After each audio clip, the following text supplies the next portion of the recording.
경이랑 봐봐. 그렇다고 내 걸 빌려줄 순 없잖아. 한번 그래도. 왜 이렇게 수업 시작하는데 이렇게 준비가 많이 필요한가요?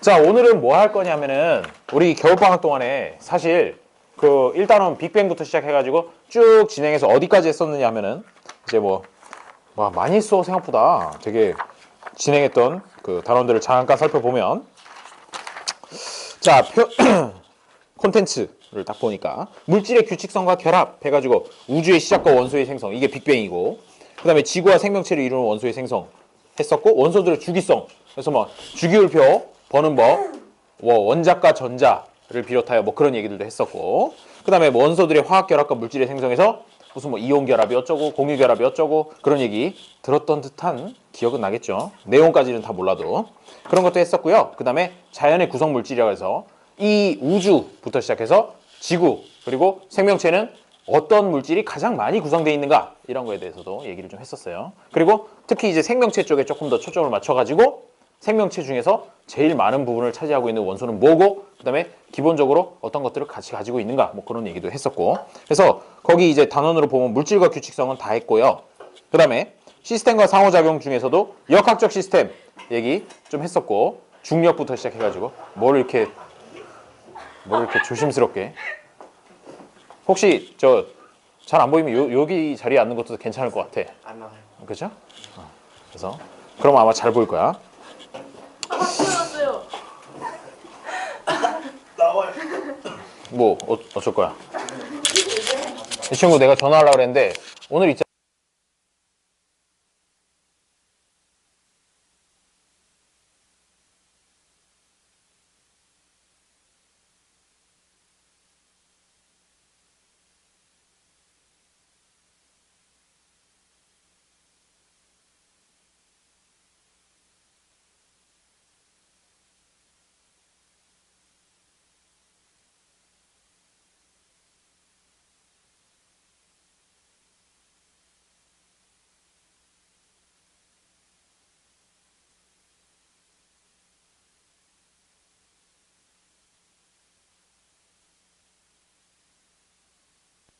있잖아. 우리가 커버한 데가 어디까지냐면 요 시스템과 상호작용 중에서 생명 시스템까지 얘기를 했었단 말이죠. 그런데 혹시 학교에서 진도 나갈 때 여기 앞쪽에 있는 그 O2 기준으로 해서 왼쪽 페이지에 있는 녀석 말고 오른쪽 페이지를 한다, 그러면 미리미리 얘기를 해줘요. 그래야지 커버를 할 수 있으니까, 시험 보기 전에.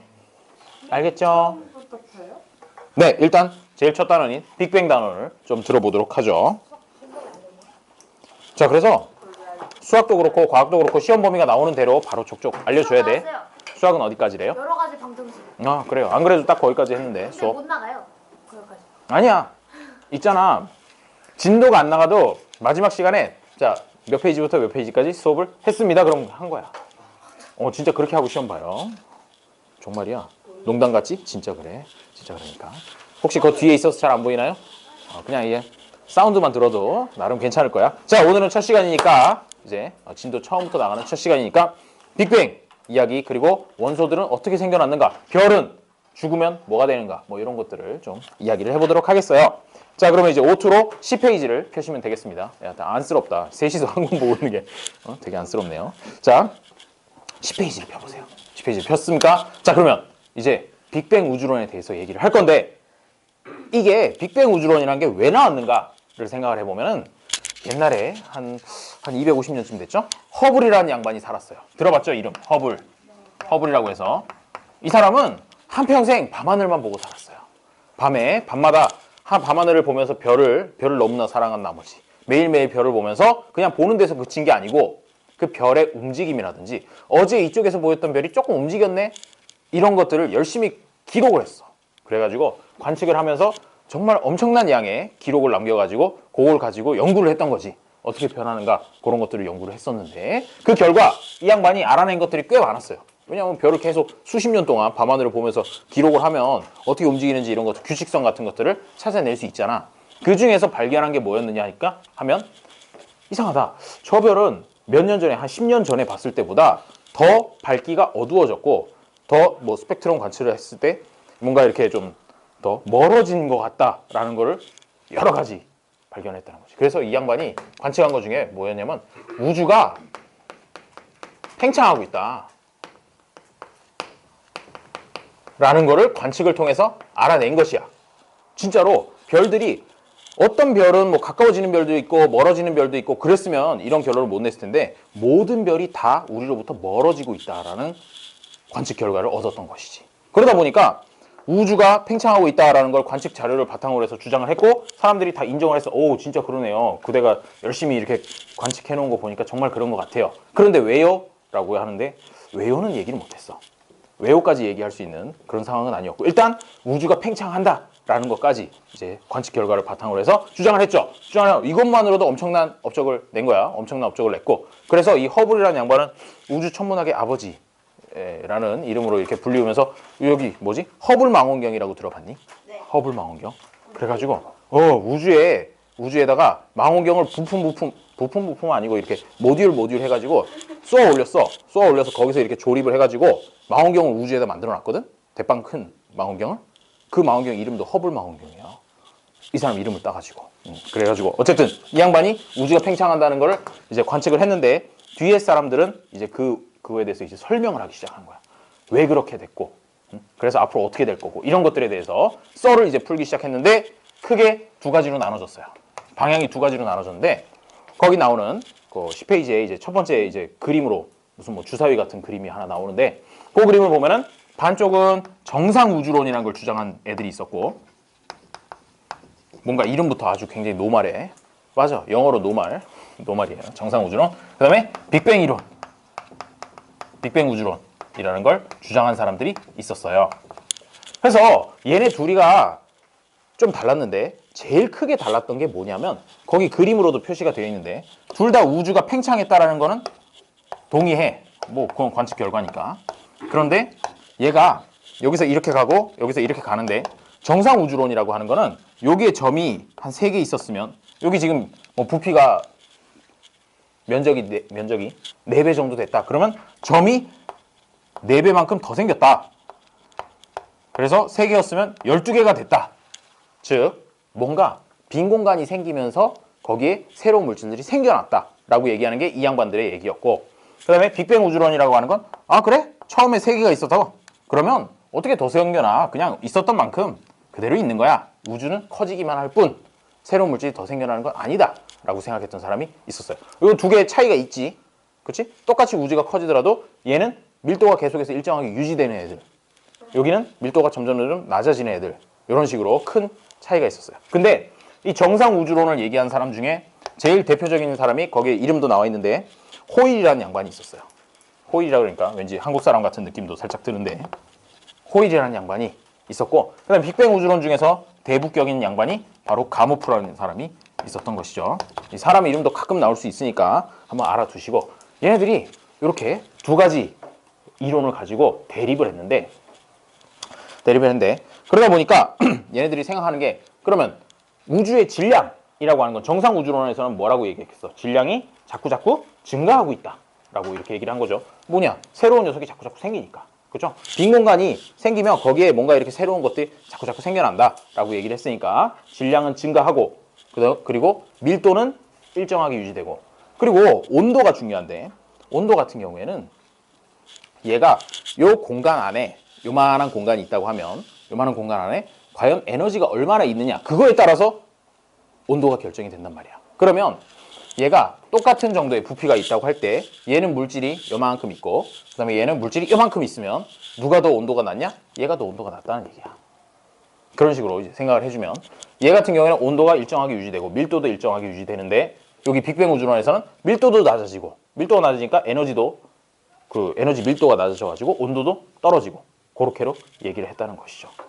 차이가 있었어. 그런데 얘네가 처음에는 그냥 팽팽했어. 심지어 아인슈타인 있잖아. 되게 유명하죠? 아인슈타인 양반도 정상 우주론을 지지했어. 내가 생각하기엔 정상 우주론이 맞는 것 같아 라고 이렇게 지지를 하기도 했었죠. 근데 우리는 알잖아. 정상 우주론보다는 현재 빅뱅 우주론이 훨씬 더 널리 통용되고 있죠. 이거는 거의 이제 폐기가 됐다고 봐야지. 폐기가 됐다고 봐야 되고 지금은 학교에서 빅뱅 우주론만 가르쳐주잖아. 정상 우주론은 그냥 이 정도로 설명하고 끝나죠. 더 이상 자세하게 얘기 안 하죠.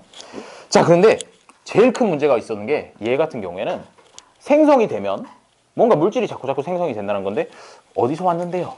라는 걸 설명을 못했던 거야. 우리 뭐 제일 기본적인 그 법칙이라고 얘기하는 질량 보존의 법칙 같은 경우에 화학 변화, 물리 변화 모두 다 질량은 반응하기 전이랑 반응 후랑 똑같다라는 거 알고 있잖아. 뭐 라부아지에인가 뭐 그 아저씨가 얘기했던 그거에 의하면 이렇게 생겨나는 걸 설명을 못했다는 거지. 그런 것도 있었고, 그리고 그보다도 더 치명타였던 건 뭐냐 하면 세월이 좀 지나요. 세월이 뭐 한 20년, 30년이 지나면서 이제 관측 기술이 점점 좋아지는 거야. 관측 기술이 점점 좋아지다 보니까 우주에 나가서 우주의 온도도 한번 측정해보고, 그리고 예측했던 우주가 무엇으로 구성되어 있는가, 우주의 구성 물질들의 비율 이런 것들을 열심히 관측을 하다 보니까 아무리 관측하면 관측할수록 계속해서 빅뱅 우주론에서 생각했던 그 결과들만 나오고 정상 우주론에서 얘기하는 그 결과가 안 나오더라 라고 하는 게 있었어요. 그런 것들이 한 두세 가지 있는데 그것도 이제 차근차근 어떤 것들인지 볼 겁니다. 자, 그래서 빅뱅 우주론의 확립 과정을 보게 되면 처음에는 정적 우주론과 팽창 우주론 이런 거 대립했었고, 그러다가 이제 허블이 팽창한다는 거 알았고 정상 우주론이랑 빅뱅 우주론 얘기가 나왔고, 그 다음에 빅뱅 우주론 증거를 관측했을 때 우주 배경 복사, 수소와 헬륨의 질량비 이렇게 두 가지가 크게 얘를 지지하는 증거로서 얘가 이제 현재 받아들여지고 있고 얘는 폐기됐다. 이 정도까지 알아두시면 되겠어요. 자, 그 다음에 우주 초기의 원소 생성이라고 하는 부분이 있었는데 이거 얼마나 기억하는지 모르겠어요. 우리 겨울방학 때부터 열심히 들었었잖아. 그치 지수? 기억나죠? 자, 그러면 우리 모든 이 세상의 모든 물질을 자르다 보면 분자 단위까지 쪼개지겠죠? 분자가 뭐였어요? 분자라는 거의 정의. 분자. 혹시 분자라는 거의 정의를 아시는 분? 분자는 무엇이다? 뭐 그런 게 있어요. 그게 뭐냐면 분자라고 하는 건 물질의 성질을 유지하는 최소의 단위. 그러니까 전제 조건이 물질의 성질을 유지하는 이라는 전제 조건이 있는 거죠. 그래서 뭐 물분자라고 하면은 요거보다 더 쪼개면 이제 더 이상은 물이 아닌 그런 게 되는 거 최소 단위가 분자라고 하고요. 거기서 더 쪼개면 물은 H2O니까 요거 하나가 한 분자잖아. 요걸 더 쪼개면 수소하고 산소로 이렇게 쪼갤 수 있겠죠. 이렇게 쪼갠 상태를 뭐라고 얘기하냐? 원자라고 얘기를 하는 거죠. 그러면 원자라고 하는 거 중학교 때 이제 원자의 구조에 대해서 배웠었는데 중심부에 원자 핵이 있고 그 다음에 주변에 전자가 돈다 뭐 이런 얘기 했었잖아요. 그렇죠? 원자는 또 이렇게 원자 핵과 전자로 구성이 되고, 그 다음에 원자 핵이라고 하는 거를 조금 더 확대를 해보면 원자 핵 안에는 뭐랑 뭐가 있죠? 양성자랑 그리고 중성자. 요것도 중학교 때 했던 내용이에요. 그래서 요걸 갖다 딱 확대를 시키니까 여기 안에 양성자, 보통 P라고 쓰죠. 프로톤이거든, 영어로. 프로톤이랑 그 다음에 N으로 써가지고 뉴트론, 중성자 이런 것들이 막 이렇게 뭉쳐 있더라. P, N 뭐 이런 식으로 해가지고 뭉쳐져 있고, 얘네들 같은 경우에. 그래서 얘가 정기적으로 P는 플러스, 양성자니까 플러스를 띄고 있고, 중성자는 정기적으로 중성을 띄고 있는 거죠. 그러다 보니까 플러스하고 중성하고 만나 있으니까 원자핵이 플러스다라고 이렇게 표현을 할 수 있게 되는 것이에요. 요까지가 중학교 때 배웠던 거고, 여기다가 한 단계만 더 나가면 된다는 거죠. 요 양성자랑 중성자도 더 쪼갤 수 있더라라는 것이 지금부터 이제 얘기를 하려는 것이고, 쪼갠 거의 이름이 뭐라고 했었죠? 기억나나요? 쿼크. 그렇지, 쿼크로. 그림을 어떻게 그려야 되냐? 여기 왜 그러냐면 사실 이 양성자보다 더 작은 거에 대해서 직접적으로 이렇게 모양을 관측을 한 적은 없어. 모양을 관측을 한 적은 없고, 그러다 보니까 맨날 이렇게 동그랗게 이렇게 그리게 되는 거죠. 존재한다는 것까지는 이제 입증을 했는데 그거에 대해서 모양을 이렇게 구성을 하지 못했어요. 자, 이 양성자 하나를 이렇게 확대를 시키면은 사실은 쿼크 3개로 구성이 되어 있다는 거죠. 양성자도 3개, 중성자도 쿼크 3개로 이렇게 구성이 되어 있는데 그 구성에 대해서 조금 이따 얘기를 하고요. 자, 그러면 얘가 점점 이렇게 단계별로 확대해서 나갔는데 얘가 빅뱅이라고 해서 아주 밀도가 높게, 온도도 높게 뭉쳐져 있던 거에서부터 빵 폭발하면서 모든 게 시작했다라고 하는 거고, 그러면 얘가 이런 입자들이 생겨나는 게 순차적으로 생겨났다라고 하는 게 빅뱅 우주론인 것이야. 그러면서 생겨나는 순서는 여기 지금 확대한 거의 역순으로 여기 제일 위에 있는 쿼크부터 생성되었다라고 이렇게 얘기를 하는 거죠. 그래서 땅 폭발하는 순간에 쿼크, 그리고 이 중에서 또 뭐 하나가 더 있어요. 쿼크랑 같이 생성된 거 혹시 기억나나요? 전자. 그렇지. 그래서 제일 처음 생성된 거는 무엇이냐? 1번으로 생성된 거는, 자, 이게 순서대로 하면 1번은 쿼크하고, 그 다음에 전자 같은 녀석인데 얘가 경입자라고 해요. 사실 그러니까 이 쿼크라고 하는 거, 이 양성자랑 중성자를 이루는 녀석, 그리고 플러스 전자를 비롯한 경입자들이 제일 먼저 생겨난 것이고, 그 다음 두 번째는 여기서 얘기하는 양성자, 그리고 중성자, 이런 애들이 생겨나고, 두 번째는 뭐요? 나요? 나쁘군요. 자, 양성자, 중성자, 이런 것들이 생기고, 그 다음에 세 번째로 생긴 거는 무엇이었냐면 여기 있는 거. 이게 뭐죠? 아까 그렸던 거? 그렇지. 원자핵이 세 번째로 생기고, 원자핵이 생기고 나서 그 다음 단계로 꽤나 시간이 지나고 나서 뭐가 생겨나느냐? 이 전체인 원자가 생겨났다라고 이렇게 설명을 하는 거죠. 순서는 이래요. 순서를 이렇고, 자, 그러면 이제 쿼크 그리고 전자를 비롯한 경입자 이런 걸 얘기를 할 건데, 자, 경입자라고 하는 거는 이 경자가 무슨 경자냐면 가벼울 경자야. 그래서 진짜 가벼워. 완전 가벼워서, 너무 가벼워서 여기 있는 이 양성자, 중성자의 무게의 수천분의 1씩밖에 안 나가. 얘네도 무게가 많이 나가는 녀석들은 아니죠. 많이 나가는 녀석들은 아닌데 그보다도 엄청나게 가볍다 보니까 얘네들은 측정을 하기가 너무, 그냥 관측을 하기가 너무 힘들어. 비교적 전자는 좀 일찍 관측이 됐지만, 그거 외에 무슨 뭐 들어본 적이 있는지 모르겠는데 중성미자라고 들어봤니? 무슨 뭐 사람 이름 같기도 한데, 자, 중성미자라든지 이런 것들은 존재가 예측은 되었는데 관측되기는 사실 몇 년 안 됐어. 한 5년, 10년 정도 전에 처음으로 관측될 정도로 아직까지 경입자에 대해서는 좀 이렇게 연구가 많이 되어 있지는 않은 상황이야. 그래서 이런 것들, 전자 한 가지가 아니라 뭐 몇 가지 더 있어요. 경입자에 포함되는 건. 그래서 제일 처음 생긴 이 녀석들을 뭐라고 부르냐? 기본 입자라고도 불러요. 그래서 기본 입자라고 하는 건 쿼크랑 전자, 그렇죠? 전자, 쿼크랑 경입자 합친 게 기본 입자다. 요거 하나만 잘 기억을 해두시면 되겠고요. 자, 이제 그러면 보도록 하죠. 거기 축구공 있는 부분 보입니까? 축구공이 물질이라고 하면 그걸 확대하면 원자로 구성이 돼 있고, 원자는 원자핵과 전자, 그리고 원자핵을 또 확대하니까 양성자랑 중성자, 양성자랑 중성자를 또 확대하니까 쿼크, 이런 순으로 구성이 돼 있다라는 그림인 거고요. 그 밑에 이제 막 설명이 돼 있어요. 설명이 돼 있고, 그 다음에 이제 내려와서 원자의 생성 쪽을 보도록 하죠. 자, 기본 입자라고 하는 거, 여기 있는 쿼크하고 전자, 얘네들인데, 얘네들은 빅뱅 직후야. 시간 측정도 하기 어려울 정도로 빅뱅과 거의 동시에 빅뱅이 일어났을 때 그때가 온도가 제일 높았거든. 그렇죠? 온도가 제일 높았고, 그게 이렇게 점점 커지면서 원래 갖고 있던 에너지가 자꾸 넓은 공간에 퍼지게 되니까 평균적으로 갖고 있는 에너지가 자꾸 줄어드는 거야. 그래서 그 말은 온도가 떨어진다는 얘기하고 똑같은 얘기가 되는 거죠. 부피가 커지면 커질수록 점점 온도가 떨어지게 마련이야. 왜? 원래 처음에 갖고 있었던 에너지 양은 일정하니까 자꾸 커지면 온도가 자꾸 떨어지는 거예요.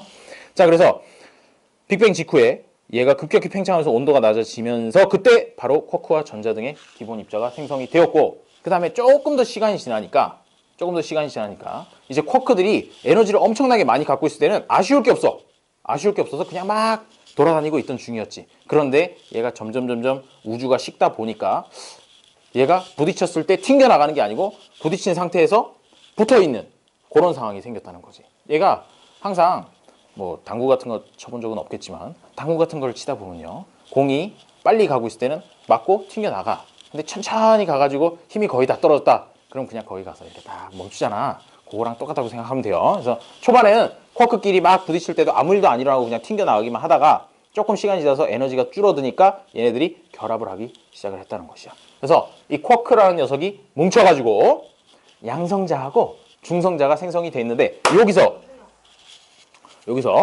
자, 잘 보세요. 쿼크는 딱 두 종류만 알아두면 돼요. 지금 1학년 때는 쿼크에 대해서 한 두 종류만 딱 알아두면 되는데, 위 쿼크, 아래 쿼크라고 해요. 쿼크가 위 쿼크, 그리고 아래 쿼크. 영어로도 업 쿼크고 다운 쿼크야. 그래서 그 직역해 놓은 거지. 이거 말고도 쿼크가 4종류가 더 있긴 하지만 됐고요. 얘가 이거 이름도 얘기한 적이 있는데 혹시 기억나니? 적혀 있어? 심지어? 그래. 맵시 뭐 야르탄 기묘한 야르탄이 기묘한이지. 그래. 그런 식으로 돼 있는데 일단 위 쿼크 아래 쿼크만 알면 돼요. 근데 위 쿼크 아래 쿼크가 얘네들이 갖고 있는 전하량이 달라. 전하량이 달라가지고 얘가 얼마만큼 갖고 있다 그랬어요? 양성자 하나를 플러스 1이라고 뒀을 때 양성자 하나 갖고 있는 전하량을 플러스 1이라고 갖고 있을 때 얘기했을 때 플러스 3분의 2만큼을 위 쿼크가 가지고 있고 되게 애매하지 않냐? 이거 뭐 분수로 갖고 있어. 이거 뭐 그래요. 일단 그렇고 그 다음에 아래 쿼크라고 하는 녀석은 마이너스 3분의 1. 즉 얘는 플러스 플러스 전기를 띠고 있고 얘는 마이너스 전기를 띠고 있다는 것이야. 그러다 보니까 얘네들이 서로 이제 만나게 되면 결합을 하게 마련인데 플러스하고 마이너스를 갖고 있으니까 특히나 위 쿼크 두 개에다가 아래 쿼크 한 개가 결합하게 되면 그게 뭐가 되는 거니? 얘가 한번 계산해 보면 얘가 두 개야? 그럼 플러스 3분의 2가 두 개라는 거니까 얼마죠? 플러스 3분의 1을 두 개 갖고 있으면 플러스 3분의 4만큼 되겠죠? 플러스 3분의 4만큼 되고 아래 쿼크는 마이너스 3분의 1이라고 그랬으니까 그거까지 더해봐봐. 1이 되지. 그렇게 해가지고 양성자라고 하는 건 양성자는 위 두 개에 아래 쿼크 한 개 결합해가지고 양성자가 된 것이고 그리고 중성자라고 하는 녀석은 그렇지. 기가 막히게 딱 떨어지지 않니? 어쩌면 그렇게 된 이유는 양성자를 1이라고 뒀기 때문에 나머지 것들을 역으로 계산해서 그래. 이 세 개씩으로 구성이 된다는 걸 나중에 밝혀낸 거고 밝혀내고 나서 계산을 해보니까 이렇게 3 플러스 3분의 2랑 마이너스 3분의 1을 가져야지 설명이 되는구나 라고 해서 이렇게 나중에 붙인 거죠. 붙인 거고.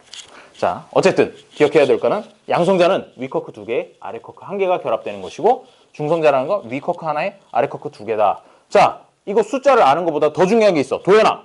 그러면 그대가 생각하기에 뭐야 양성자랑 중성자랑 어차피 뭐 근원이 거의 거기서 거기네. 그치? 그냥 이거 뭐 위가 두 개고 아래가 한 개면 양성자고 위가 하나고 아래가 두 개면 중성자라는데 그럼 양성자랑 중성자랑 별로 차이가 없네. 그런 느낌이 들지 않니?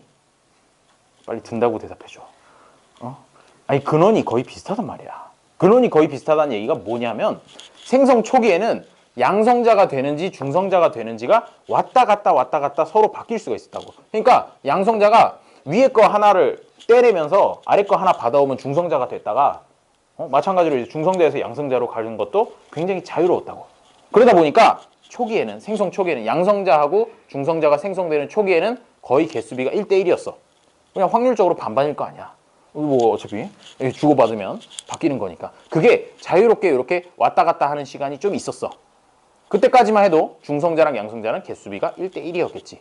그런데 계속해서 빅뱅 후에 우주는 씻고 있었던 것이야. 씻고 있다 보니까 여기서 이제 양성자에서 중성자로 가는 반응 그리고 중성자에서 양성자로 가는 반응이 처음에는 왔다 갔다 아무 제약 없이 왔다 갔다 하고 있었어. 그러다가 뭐가 막혔대? 뭐가 막혔냐면요. 양성자에서 중성자로 가는 길이 딱 막혀버린 거야. 이게 맨날 헷갈리지? 맨날 헷갈리는데 지금 뭐가 많은지를 생각해보면 지금 양성자가 더 많잖아. 양성자가 7이고 중성자가 1이니까 당연히 양성자에서 중성자로 가는 길이 먼저 막히니까 자꾸 중성자에서 양성자만 되고 양성자에서 중성자로 가는 길은 바뀌어버리죠. 자, 어쨌든 이게 왜 그랬느냐 하면은 양성자에서 중성자로 가기 위해서는 에너지를 약간 흡수를 해서 해야 되는 것이었고 중성자에서 양성자로 가는 건 에너지를 방출하면서 일어나는 반응이었던 거죠. 그러다 보니까 이 흡열 반응인 녀석이 먼저 끝나는 게 맞아. 에너지들이 자꾸 낮아지고 있으니까.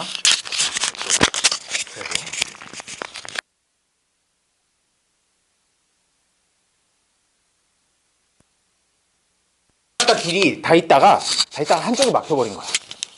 이쪽이 막혀버리니까 신나게 중성자는 자꾸 양성자로 바뀌는데 양성자에서 중성자로 바뀌는 길은 막혀버린 거죠. 그런데 그것도 오래 가지 않았어. 그것도 오래 가지 않고 지금 여기 이제 시간도 나오게 되는데요. 보면 양성자, 중성자 해가지고 우주의 어디를 보면 되느냐면은 아래쪽에 있는 표예요. 그 10페이지 아래쪽에 있는 표인데 원자의 생성해가지고 기본 입자 돼 있고 그 밑에 양성자, 중성자 돼 있는데 봤나요? 거기 보면 우주의 온도가 더 낮아서 이제 쿼크 세 개가 결합해서 양성자와 중성자를 생성했다. 그런데 양성자와 중성자의 개수비는 생성 초기 1대1에서 7대1로 양성자가 더 많게 이렇게 고정이 되었다라고 얘기를 하는 것이죠. 요게 띡해봐야 빅뱅 시작하고 나서 3분은커녕 한 1분도 지나기 전에 모든 일이 일어났던 것이죠. 그러고 나서 그 이후에도 계속 식었어. 계속 식다 보니까 이제는 중성자가 양성자로 변하는 반응도 막히게 됐던 거죠. 이것도 에너지 수준이 높아야지 가능한 거기 때문에 그 조금의 시간 동안에 7대1 수준까지 되고 그 다음 더 높아지기 전에 이 길도 차단이 됐다는 거죠. 그래서 지금도 뭐 빅뱅으로부터 몇 억 년 정도 지났대요? 138억 년 정도 지났다고 하는데 지금도 양성자 대 중성자의 개수비는 7대1이 거의 유지가 되고 있는 것이죠. 조금 달라질 수 있어. 어떻게? 핵융합이라든지 이런 거에 의해서 조금 달라질 수는 있지만 원래 생성된 개수가 워낙 많다 보니까 아무리 핵융합을 열심히 해도 여전히 7대1을 유지하고 있다는 거죠. 지금 여기서 얘기하는 7대1이라고 하는 게 어떻게 나온 거냐면은 사실은 그 가모프 양반들이 얘기했던 빅뱅 우주론에서 계산을 한 거야. 자기들이 빅뱅 우주론을 지지하는 사람들이 열심히 계산해가지고 아마 초기에 7대1 정도에서 멈췄을 걸 이렇게 예측을 했죠. 예측을 하고 나서 그로부터 꽤나 시간이 지나고 나서 우주에 가서 진짜 측정을 했어. 우주 바깥에서 측정을 해가지고 결과를 보니까 진짜 7대1이더라는 거지. 어머, 이 빅뱅 우주론에서 계산한 게 딱 맞네? 라고 해서 요거 양성자 대 중성자의 개수비가 7대1이라는 것도 빅뱅 우주론을 지지하는 뒷받침 증거가 됩니다. 증거 하나 나왔어요. 자, 그 다음에 지금 어디까지 됐냐면 양성자랑 중성자까지 생겼어. 7대1 개수비가 됐다는 것까지 했죠. 그러면 지금 어디까지 왔느냐면 요까지 온 거야. 양성자랑 중성자 되는 데까지 했고 그 다음에 이제 원자 핵 요렇게 이제 뭉치는 거가 일어난 게 바로 빅뱅 후에 한 3분 정도 지났을 때 그때부터 이제 원자 핵이 구성이 되기 시작을 합니다. 자, 양성자 하나 있는 거는 그게 뭐냐면은 수소의 원자 핵이야. 갑자기 이게 뭔 소리냐 하면은 수소는 원자 번호가 몇 번이죠? 1번이죠. 그래서 보통 수소를 그리게 되면 이렇게 그려요. 양성자 하나 딱 있고 전자 하나 딱 있고 끝. 중성자도 없어. 심지어 얘는 양성자 하나 그 다음에 전자 하나 이렇게 그리거든. 수소 같은 경우에. 그러다 보니까 아까 저기서 이제 그 쿼크가 뭉쳐가지고 양성자가 됐을 때 양성자 하나가 각각이 전부 수소 원자의 핵이 됐다라는 얘기고 그러고 나서 조금 시간이 지나서 한 3분 정도 지났을 때 그때 뭐가 생겨났느냐 하면 이제 양성자랑 중성자가 뭉치기 시작을 했다는 거죠. 역시나 이것도 우주가 좀 식었기 때문에 가능한 일이에요. 자, 그래서 양성자는 수소 원자 핵이고 우주의 온도가 10억 K로 낮아지면서 10억 K면 10억 도야. 10억 도 정도로다. 얼마나 뜨거운 건지 사실 잘 감이 안 와요. 10억 도 정도. 태양의 중심부 온도가 몇 도죠? 갑자기 이렇게 얘기하니까 갑자기? 6,400? 아니요. 태양의 중심 같은 경우에는 태양이 지금 주기혈성 단계잖아. 주기혈성 단계라는 게 뭐냐면 수소 핵융합 반응이 일어나는 단계란 말이야. 그러면 수소 핵융합이 일어나는 온도, 최저한의 온도 1억 아니야. 1,000만 도. 10만이라고. 아, 그래? 아, 1,000만 도라고 들었지? 듣고 싶은 대로 들어요. 자, 1,000만 도 정도가 이 태양의 중심부 온도거든. 그거보다 얼마나 높은가? 한 100배 정도 높은 온도면 10억 K 정도가 되겠네요. 그 정도가 되었을 때 심지어 그래놓고도 10억 K로 낮아지면서라고 표현하네요. 그 이전에 훨씬 더 높았다는 얘기죠. 양성자와 중성자가 이제 결합을 하기 시작합니다. 결합을 시작해가지고 헬륨 원자핵이 생기는데 이게 바로 여기서 잠깐 14쪽이죠. 자, 14쪽으로 한번 넘어가 봐요. 자, 여기서 잠깐 14쪽 붙어있죠. 어딘지 준서 못 찾고 있는 것 같은데 자, 14페이지를 한번 넘겨봐요. 14페이지를 넘겨봤더니 이거는 처음 수업할 때는 설명 안 했었어. 나중에 설명하겠다고 하고 넘어갔던 부분이죠. 지금 볼 거예요. 자, 보면 수소, 방금 그렸지만 원자핵 하나에 전자 하나 있는 게 일반적인 수소예요.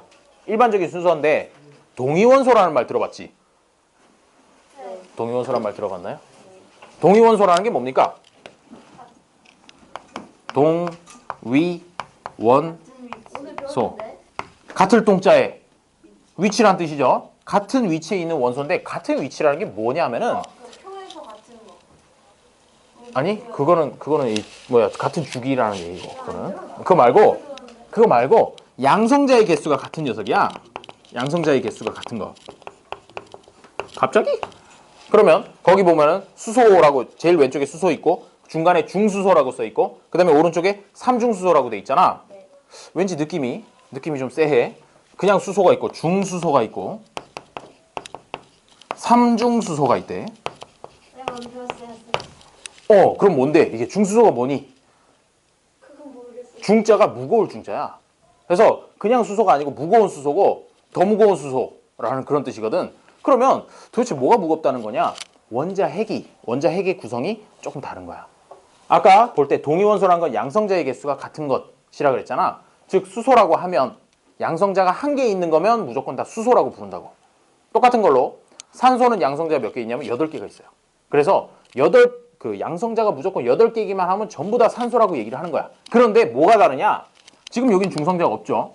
중성자 없었는데 여기 중성자가 하나 띡 붙으면 양성자의 개수는 달라지는 거 없지만 이 수소 자체가 2배만큼 무거워지게 되는 거지. 왜? 중심부에 입자가 하나 더 생겼으니까. 양성자랑 중성자의 무게는 거의 비슷해요. 완전 똑같지는 않지만 거의 비슷하고 전자는 엄청 가벼워. 한 1900배 정도 가벼워. 얘는 입자보다. 그러다 보니까 전자 몇 개 있는지는 별로 중요하지 않아. 질량에서. 다만 중요한 건 뭐냐면 양성자랑 중성자의 개수거든. 그래서 양성자의 개수는 하나지만 갑자기 없던 중성자가 하나 더 붙었으니까 무거운 수소가 됐다라고 해서 중수소라고 이렇게 이름을 붙이는 거지. 그러면 삼중수소라고 하는 거는 어떻게 붙였느냐? 중성자가 2개 더 붙으면 2개 추가되면 이제 그때부터 삼중수소라고 이렇게 부르게 된 것이죠. 그게 이제 그림으로 나와 있어요. 그래서 수소는 양성자수 1개, 중성자수 0개라서 질량수는 1개다라고 하는데 이 질량수라고 하는 게 뭐냐면 여기에 있는 입자수, 중심부 원자 핵에 들어있는 입자의 수가 바로 질량수라고 얘기를 해요. 이쯤에서 슬슬 질문은 뭐야? 전자는 왜 안 세요? 전자 아까 얘기했죠. 거의 뭐 2000분의 1밖에 무게가 안 나기 때문에 질량에 영향을 거의 미치지 못한단 말이지, 전자는. 그래서 여기 안에 들어있는 양성자하고 중성자 개수만 딱 세가지고 질량수라고 얘기를 하고 그걸 갖다가 주기율표에다가 이렇게 적어요. H 써놓고 1, 1 이렇게 쓴 거 본 적 있니? 그래서 여기 밑에 있는 게 양성자의 개수, 원자 번호가 되는 것이고 이게 질량수야. 질량수라서 수소 같은 경우에 보통은 중성자가 없으니까 그냥 1, 1 이렇게 쓰는 거고 산소를 보면 8하고 16 이렇게 써 있어. 양성자 8개고 중성자 8개가 같이 있어서 질량수가 16이다. 이런 식으로 해서 쓰는 거거든. 그러다 보니까 여기 있는 중수소를 갖다 이런 식으로 써보게 되면 H 해놓고 1 밑에 양성자 개수는 1개인데 중성자가 하나 추가됐으니까 이렇게 쓴다고. H1, 2 이게 중수소. 삼중수소는 H하고 1, 3 뭐 이런 식으로 쓰겠죠. 그런데 지금 그걸 이제 그림으로 그려놓은 거야. 중수소하고 삼중수소. 갑자기 얘는 왜 나왔냐? 자, 됐고. 빅뱅 핵 합성이라는 걸 이제 보도록 하죠. 초기에 우주에서 무슨 일이 일어났는가? 헬륨 원자핵까지 어떤 과정을 거쳐서 만들어졌는지를 한번 생각을 해보자는 거예요. 자, 양성자랑 중성자가 현재 7대1이 있습니다. 양성자 7개당 중성자 1개씩 이렇게 존재를 해요. 근데 걔네들이 가만히 있는 게 아니라 열심히 이렇게 돌아다니면서 있겠죠. 돌아다니다 보면 부딪히게 마련이야. 근데 처음에 에너지가 많았을 때는 부딪히고 나서 그냥 튀어나가고 말어. 그런데 얘가 점점 식으면서 부딪혔을 때 튀어나갈 에너지가 없으니까 이제 붙기 시작을 하는 거야. 철커덕. 자, 양성자하고 중성자 하나가 철커덕 붙으면 그게 뭘까? 여기 있는 그림에서 여기 있는 수소 원자핵, 중수소 원자핵, 삼중수소 원자핵 중에서 뭡니까? 중수소 원자핵이 되겠죠. 그런 식으로 해가지고 그냥 둘이 붙으면서 중수소 원자핵이 먼저 생성이 됐고 중수소 원자핵들이 여기저기서 막 생기기 시작한 거야. 주변에 중수소 원자핵들이 이제 많아지기 시작을 하니까 중수소 원자핵들끼리 이제 부딪히기 시작을 한 거죠. 그러니까 처음에는 양성자랑 중성자랑 부딪혀가지고 중수소 원자핵이 됐어. 근데 그런 것들이 여기저기서 동시다발적으로 생기다 보니까 중수소 원자핵의 비율이 높아졌다고. 높아지다 보니까 중수소 원자핵들끼리 부딪힐 수도 있겠지. 그렇죠? 낮은 확률이겠지만 부딪히기 시작을 했어요. 그러면 그때 있어봐. 양성자 하나, 중성자 하나인 녀석들끼리 둘이 딱 부딪힌다고? 그러면은 무슨 일이 일어났을까? 쩔거덩하고 딱 붙어가지고 생긴 건 아니고 그 과정에서 이제 하나씩 튀어나가기 시작해. 하나씩 튀어나가는데 여기서 그 밑에 이제 그림을 보면은 동글뱅이 1번 그래서 중수소 원자핵이 생성되는 데까지 그려놓은 거고 동글뱅이 2번은 중수소 원자핵이랑 중수소 원자핵이 부딪히는 거야. 부딪혀가지고 걔네가 딱 붙어서 이게 찰흙처럼 이렇게 딱 4개가 붙은 게 아니고 양성자 하나 튀어나가요.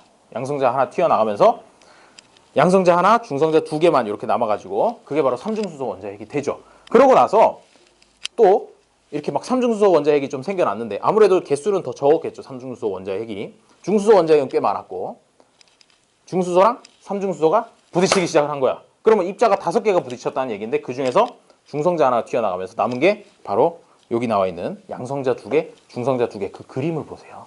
제가 그림을 그리면서 설명을 하고 싶은데 그림을 잘 못 그리는 관계로 거기 있는 그림을 보면서 설명을 들으면 되겠어요. 자, 헬륨 원자핵처럼 해가지고 양성자 2개, 중성자 2개가 남게 돼 있다는 거죠. 안 되겠다. 그림을 그리면서 얘기를 해줄게. 자, 여기를 보세요. 네, 또. 혹시 수업 시간에 이거 막 열심히 설명해 주시디? 헬륨 원자핵이 생성되는 과정 이러면서 방금 얘기했던 뭐 중수소, 삼중수소 그러면서 그래. 자, 그걸 잘 봐봐. 처음에는 어떻게 됐냐면 양성자가 빨간색이고 중성자가 뭔 소리야? 양성자가 노란색이고 중성자가 빨간색이에요. 자, 얘네 둘끼리 막 이렇게 부딪히니까 뭐가 됐냐면 요거까지는 이렇게 해서 딱 붙었다 이거지. 요걸 보고 뭐라고 얘기를 하느냐? 중수소 원자핵이라고 해요. 중수소 원자핵 이라는 게 생겼고, 그런데 이런 것들이 막 여기저기서 막 생기다 보니까 이제는 중수소 원자핵이 꽤나 많아지게 됐다는 거죠. 꽤나 많아지게 됐다는 걸 딱 하나만 더 그리겠어요. 자, 이렇게 해서 중수소 원자핵이 다른 곳에도 생겼어. 그러다가 얘네들이 또 돌아다니다가 딱 충돌을 했겠죠. 충돌을 해가지고 어떻게 됐냐? 이번에는 양성자 하나 날아가면서 너 양성자고 너 중성자야. 자, 그럼 중성자 하나가 날아가면서 양성자 2개에다가 양성자가 날아가지? 뭐 소리야? 양성자 하나에다가 중성자 2개가 이렇게 남아있는 이게 바로 뭐냐? 삼중수소 원자핵이 됐다는 거죠. 삼중수소 원자핵.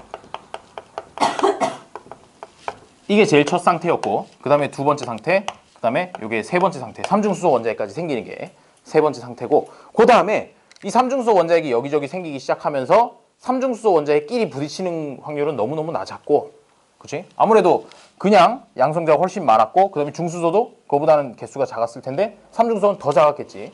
그러다 보니까 얘하고 이제 그 다음에 부딪힌 것이야. 부딪혀가지고 뭐가 됐냐? 여기서는 중성자가 하나 튕겨나가면서 양성자 2개에다가 중성자 2개가 붙어있는 그런 식으로 해가지고 얘가 뭐냐면 양성자 2개, 중성자 2개 있는 게 헬륨 원자핵이에요. 헬륨 원자핵이 이런 과정을 거쳐서 생겨났다는 겁니다. 이게 바로 이제 네 번째 단계 헬륨 원자핵이 생겨난 겁니다.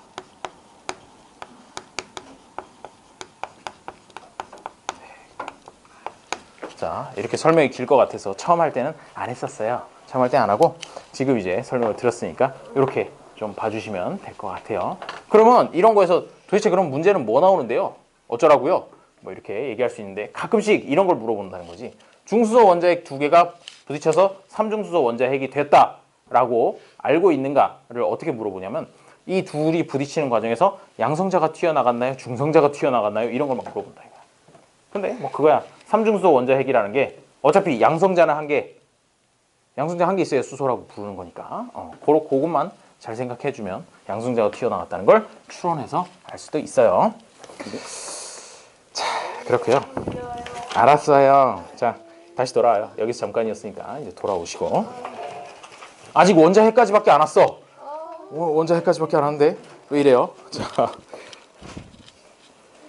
자, 그래서 어디까지 지금 만들어졌느냐 하면 아까 여기 썼던 것 중에서 헬륨 원자핵까지 만들어진 겁니다.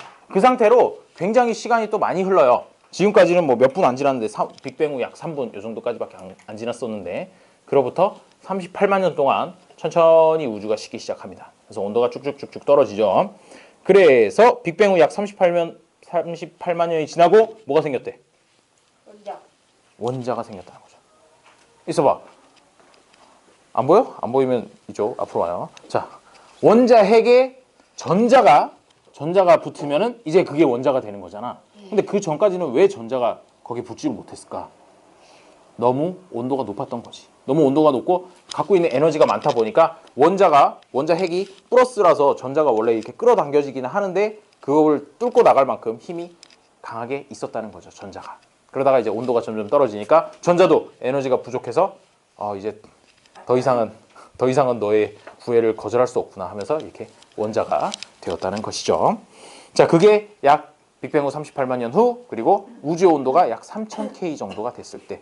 아까 뭐 10억도 어쩌고 그러다가 3000도면 많이 떨어진 거야, 진짜. 그치? 우주 온도가 많이 떨어진 상태예요. 자, 그 정도로 낮아지면서 원자핵과 전자가 결합해서 수소 원자, 헬륨 원자가 생성됐다고 하는데 거기 옆에 또 알 수 없는 얘기가 있어. 우주 배경 복사가 생성됐다고? 이게 무슨 얘기냐면 그 전까지는 이 원자가 생성되기 전까지는 어떤 상태였느냐면 빛이라고 하는 게 우주로 막 이렇게 뻗어나가고 싶었는데 걔가 가다 보니까 자꾸 이 돌아다니는 전자에 부딪혀가지고 똑바로 가지를 못하고 계속 꺾이고 굴절되고 이런 것만 있었다는 거죠. 그래서 그 전까지를 뭐라고 얘기하냐면 이 원자가 생겨나기 전까지를 불투명한 우주라고 얘기를 해요. 말 그대로 이제 빛이 직선으로 직진을 하지를 못했던 시기야. 전자랑 부딪혀서. 그럼 이쯤에서 이제 반론을 제기해야죠. 빛이 언제부터 입자였어요? 빛을 맞으면 뭐 입자가 이렇게 슉슉 날아오는 거예요? 그런 반론을 제기할 만하지 않나요? 네. 빛은 복사 이렇게 파동이라고 이렇게 배운 적 있지 않아요? 네. 그렇지. 근데 갑자기 무슨 뭐 전자랑 부딪혀가지고 왜 꺾이고 난리예요? 입자도 아닌데. 그래서 빛이라고 하는 녀석은 아주 독특한데 얘가 파동의 성질도 갖고 입자의 성질도 가져요. 말 그대로. 들었어요. 그래? 자, 아니, 중학교 때 열심히 빛을 이 파동이라고 열심히 배웠단 말이야. 그런데 파동도 맞고 입자도 맞아요. 그래서 광자라는 얘기도 있어. 포톤이라고 들어봤니? 포톤 캐논. 자, 스타 안 하죠? 옛날에 제 소식적 때는 이제 스타를 열심히 했었는데 스타에 보면은 포톤 캐논이라 그래서 이렇게 막 이렇게 슝슝 막 쏴가지고 하는 방어 타워가 있었어요. 그게 뭐냐면 광자 빛도 빛의 성질을 갖고 있는 입자가 있다라고 해가지고 그걸 광자라고 이렇게 부르죠. 그래서 빛은 입자이면서 동시에 파동이기도 해요. 자, 그러니까 그 전까지는 전자에 부딪혀가지고 똑바로 직진을 못해서 불투명한 뿌연 우주였는데 원자가 생겨나면서부터 이제 드디어 빛이 우주 공간으로 직진을 할 수 있게 되었다. 퍼져나갈 수 있게 됐다라는 얘기야.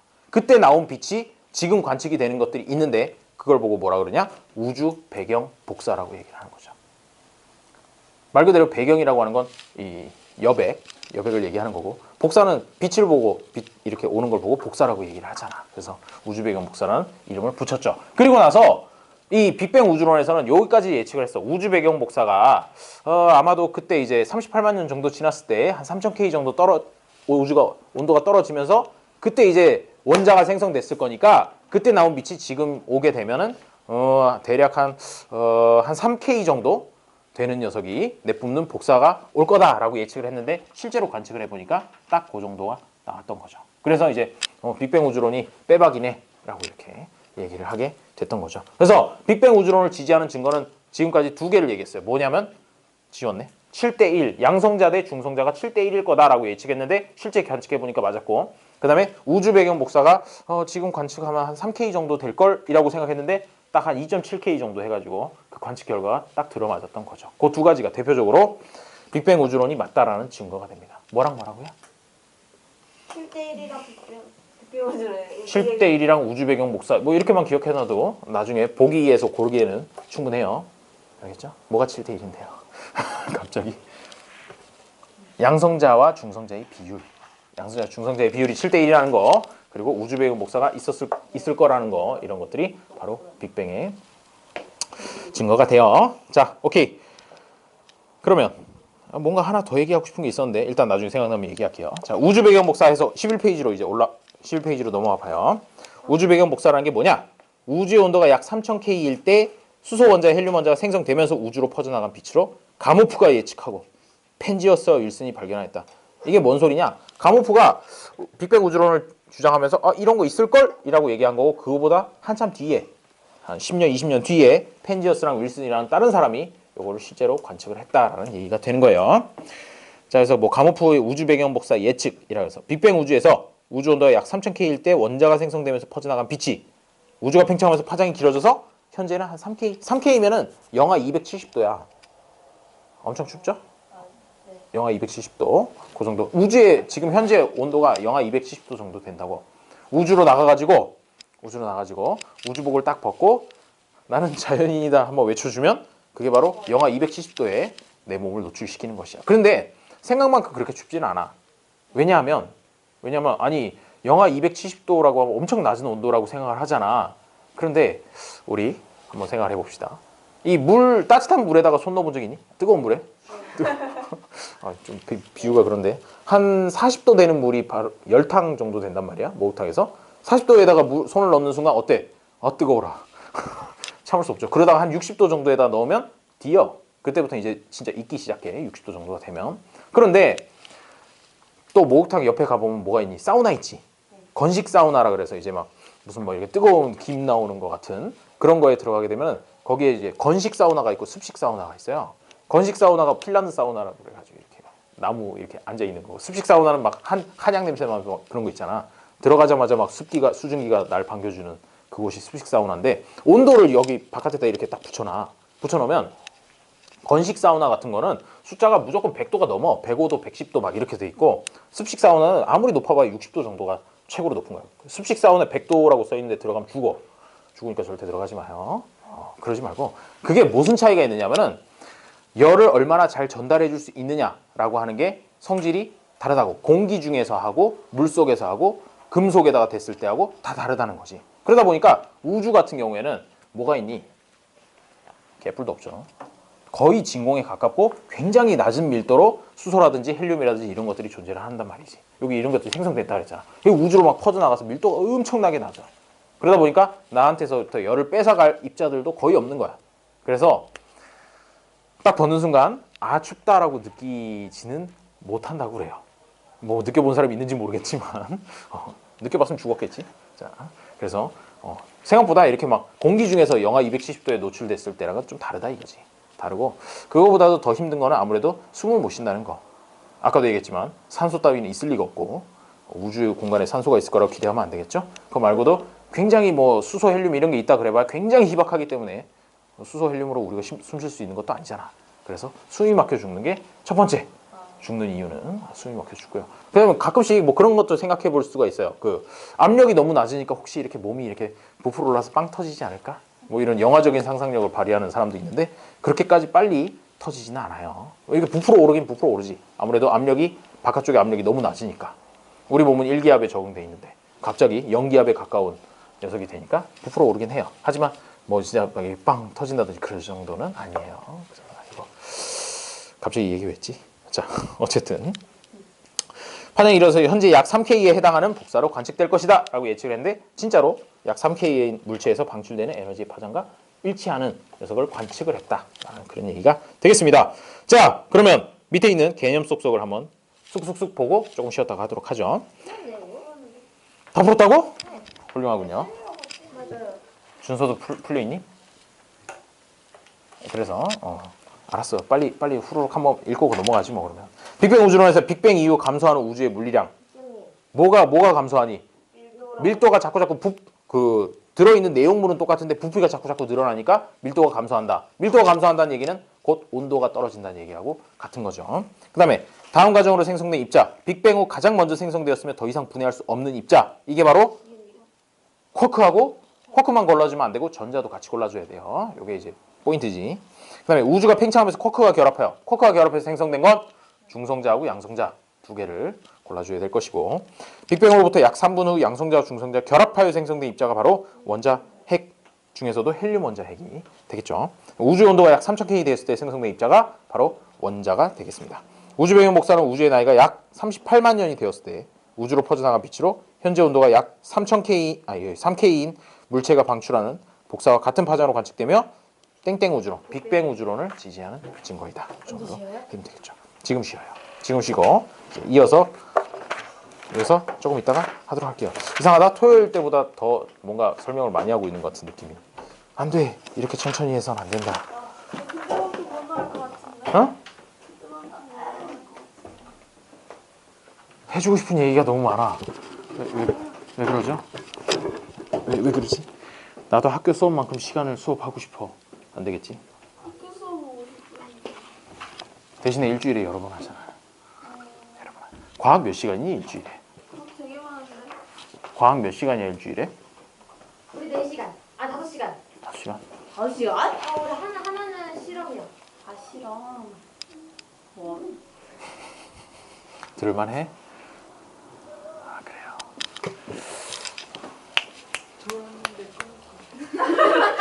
아니 신나게 자고 있더라고.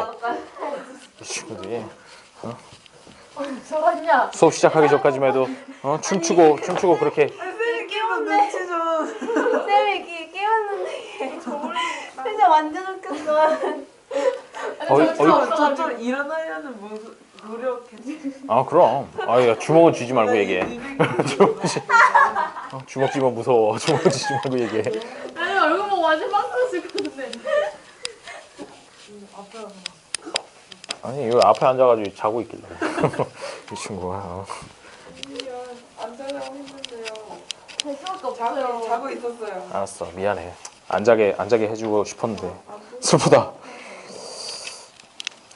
우리 4월 6일날 소풍 갔어요. 진짜? 왜 이렇게 빨리 가? 나. 아직 추울 때 아닌가? 박지현 너. 어디 가는데? 4월 6일은 금요일이다. 어? 야 4월 5일 여기에 우리 소풍 가는데 여기 와래.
12페이지를 펴보세요.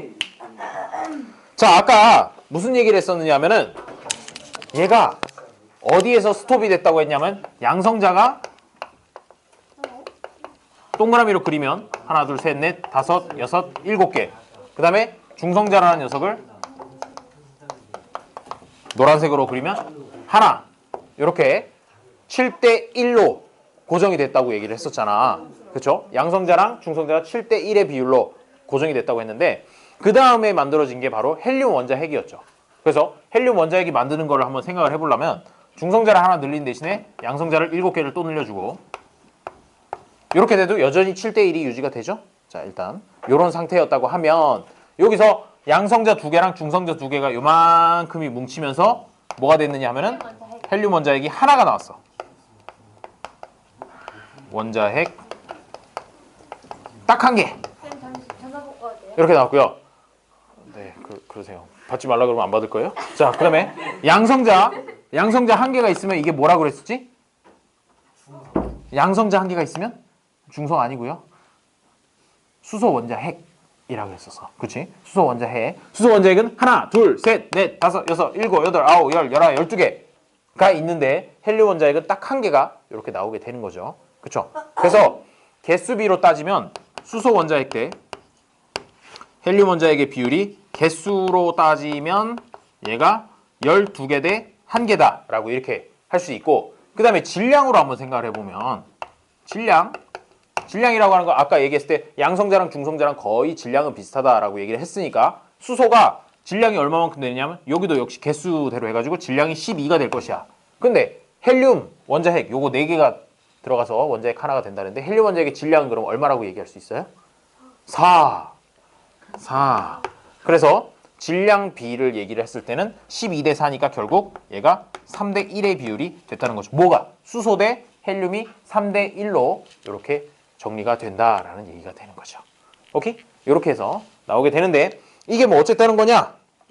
그 밑에 중간쯤 보면은 그 얘기가 나와요. 12페이지 중간쯤에 보면 이제 수소와 헬륨의 질량비라고 이렇게 나오게 되는데 거기 이제 헬륨 생성이 되기 전에는 얘가 양성자 12개에 중성자 2개가 있었다. 그런데 헬륨이 생기면서 이렇게 4개가 하나로 뭉쳐가지고 헬륨 원자핵이 생기니까 수소 원자핵이 질량이 12만큼, 헬륨 원자핵이 4만큼 해서 전체적으로 우주 전체적으로 봤을 때는 수소 원자핵이랑 헬륨 원자핵의 질량비가 3대 1로 고정이 되었다라는 그 얘기를 하고 있는 거죠. 여기서 기억해야 되는 게 뭐냐면 문제에서 요거 대단 많이 물어보거든. 질량비 수소 대 헬륨의 질량비가 3대 1이다 라는 얘기도 많이 물어보는데 가끔씩 개수비를 뜬금없이 물어볼 때가 있어요. 개수비를 물어보면 90%의 친구들이 갑자기 3대 1을 외치고 장렬하게 틀려버리죠.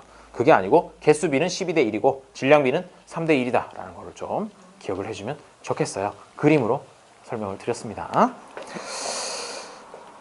개수비는 몇 대 몇이라고? 12대 1. 질량비는요? 3대 1. 이 질량비가 3대 1이라는 것도 빅뱅 우주론에 뒷받침하는 증거가 됩니다. 왜? 이 7대 1이라는 거에서부터 나온 거니까 여전히 똑같은 얘기가 되겠죠. 자, 그 정도만 봐주면 되고요. 이제 스펙트럼 이야기를 할 겁니다. 스펙트럼. 중학교 때도 불꽃 반응 색깔 보는 거 그거 할 때 스펙트럼 썼었잖아. 기억나니? 그런 데서는 어떤 것들을 물어봤었어. 막 이렇게 여러 개를 이렇게 딱딱딱딱 줘놓고 실제로 관찰한 게 뭐 이거다라고 했을 때 위에 있는 것 중에서 어느 게 포함됐게 뭐 이런 거 문제 많이 풀어봤던 적 있죠. 이렇게 쓱 내려봐가지고 줄 내려봐서 이게 있고 없고 막 이렇게 판단했던 거. 비슷한 문제 또 나올 수 있어요. 또 나올 수 있는데 다만 여기서 한 가지 추가되는 거는 스펙트럼의 종류가 조금 더 늘어났다라는 게 좀 차이가 나죠. 거기 밑에 보면 이제 연속 스펙트럼이랑 선 스펙트럼 이렇게 두 가지로 나눠놨어요. 그러면 도대체 뭐가 연속이고 뭐가 선 스펙트럼이냐라는 건데 일단 연속 스펙트럼이라는 건 뭐가 연속이냐? 배경 색깔이 거기 보면 빨주노초 파남보부터 해가지고 오른쪽에서부터 빨주노초 파남보 순으로 쭈루룩 배열이 돼 있죠. 즉 총천연색을 의미를 하는 거죠. 배경이 총천연색으로 나오고 거기에 아무 선도 없으면 그런 걸 보고 연속 스펙트럼이라고 말하게 됩니다. 이건 언제 나오느냐면은 지금 여기 있는 거는 백열등이 없는데 백열등 같은 거에서 나오는 빛 같은 거 스스로 빛을 내는 물체 거기서 나오는 것들을 보면은 총천연색을 다 포함하고 있는 빨주노초 파남보를 그대로 이렇게 연속적으로 다 가지고 있는 이런 스펙트럼에서 스펙트럼이 나오게 됩니다. 그리고 사실 더 많이 관찰할 수 있는 거는 선 스펙트럼인데 선 스펙트럼은 또 두 가지로 나뉜데 방출 스펙트럼하고 흡수 스펙트럼으로 뭔가 이렇게 느낌이 좀 다르긴 해. 그렇지? 방출 스펙트럼이랑 흡수 스펙트럼이라고 하는데 이 방출 스펙트럼이라고 하는 거는 뭐냐면은 우리 중학교 때 봤던 불꽃 반응에서 나오는 그런 것들이 바로 방출 스펙트럼이야. 그래서 얘는 배경이 일단 새카맣습니다. 거기 보면은 배경이 시커멓죠. 시커먼데 색깔이 나오는 선이 나오는 그런 스펙트럼이 바로 방출 스펙트럼이고 요게 우리 뭐 봤었던 불꽃 반응이라든지 아니면 기체 방정관, 고온의 기체 뭐 이런 것들에서 나오는 녀석이 되고요. 그거 말고 지금 좀 이야기를 하고 싶은 건 사실 흡수 스펙트럼이야.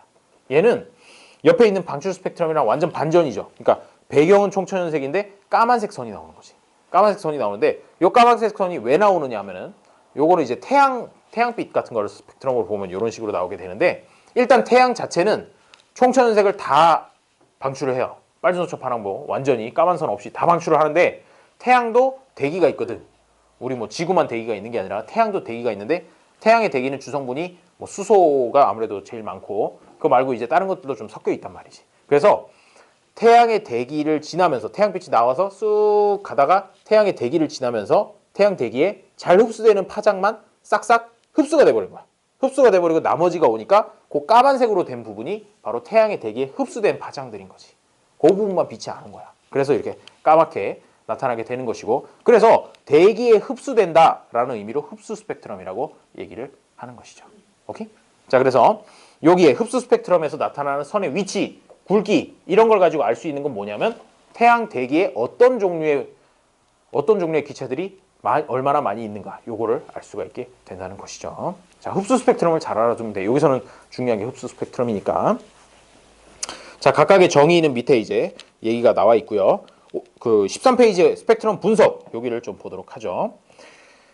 자, 원소의 종류라고 해서 흡수 스펙트럼이랑 방출 스펙트럼이랑 수소의 선 스펙트럼, 탄소의 선 스펙트럼 해가지고 두 개를 이렇게 비교를 해놨어. 위아래로 해놨는데 느낌이 어떠니? 흡수하고 방출하고 일단 배경 색깔은 다르지만 선의 위치라든지 굵기라든지 이런 것들은 위에 거랑 아래 거랑 똑같지.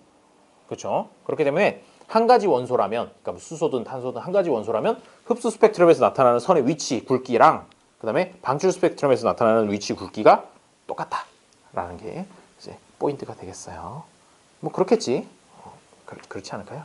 자, 그렇고요. 그 다음에 이 흡수 스펙트럼을 이용해가지고 알 수 있는 것들 이런 것들이 좀 중요한데 아까 얘기할 때 태양의 대기 구성이 얘네들 태양의 대기에서 흡수가 돼서 그 부분이 시커멓게 나타나는 거니까 요 구성이 무엇으로 되어 있는가, 어떤 게 많은가 그런 것들을 알 수 있게 된다는 얘기예요. 됐습니다. 그 페이지는 설명할 게 끝이군요. 좀 짱인 듯. 자, 그래서 개념 쏙쏙 보고 넘어가면요.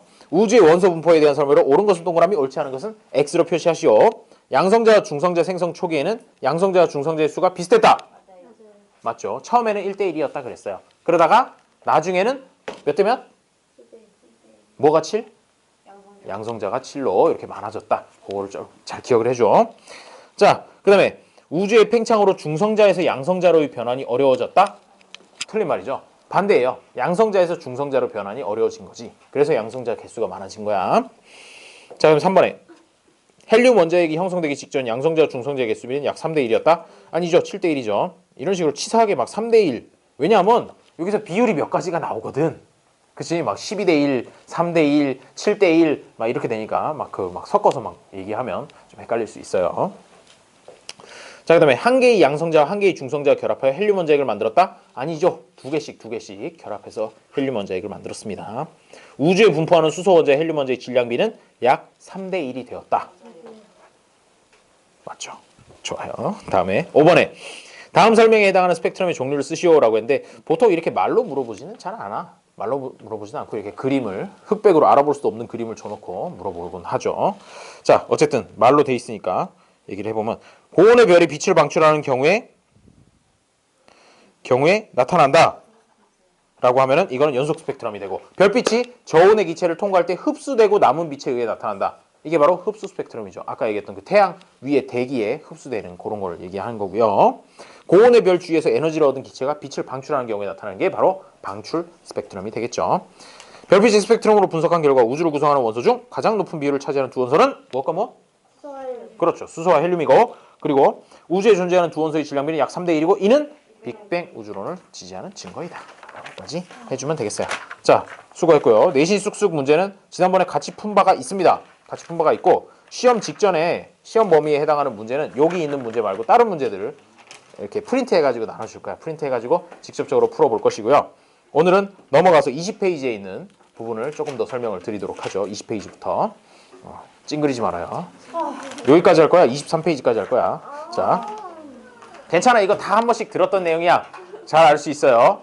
자, 지구와 생명체를 구성하는 원소라는 얘기가 나오는데 일단 우주를 구성하는 원소라고 하는 거 방금 빅뱅 우주론에서 신나게 얘기했던 것 중에서 우주를 구성하는 제일 많은 원소가 뭐랑 뭐래? 수소와 헬륨이라고 그랬죠. 그리고 걔네들의 질량비가 3대 1이라고 그랬죠. 그러면 수소와 헬륨만으로 구성되어 있다고 극단적으로 가정해보면 각각 75%, 25%를 갖고 있어야 돼. 질량 비율로. 그치? 그런데 실제로 한번 확인을 해봤더니 수소가 74%, 헬륨이 24%, 그리고 나머지 모든 것을 다 합쳐봐야 2% 남짓밖에 안 되더라. 대략 3대 1 정도는 맞더라. 라는 그런 얘기를 하고 있는 거죠. 그 나머지 2% 중에 지구를 구성하는 이 수많은 탄소, 산소, 뭐 질소 등등등 해가지고 엄청나게 많은 양의 원소들이 있다고 생각하겠지만 그게 우주 전체적으로 봤을 때는 다 합쳐봐야 2%밖에 안 된다는 것이야. 안 된다는 것이니까 진짜 우주에 먼지 하나 정도가 우리 태양계가 되고 그런 식으로 되는 거죠. 그죠? 수소하고 헬륨 빼고 나머지는 진짜 조금밖에 없는 것이야. 그런데 그런 것들로 우리 지구라든지 생명체가 구성이 되어 있다는 것이에요. 자, 그럼 지구. 도현? 지구에 제일 많은 원소가 뭘까요? 갑자기? 중학교 때 우리 지구에 대해서 막 배운 적이 있었는데 그건 대기 중에 제일 많은 거죠. 그래도 훌륭해요. 질소라고 얘기를 하네. 자, 보면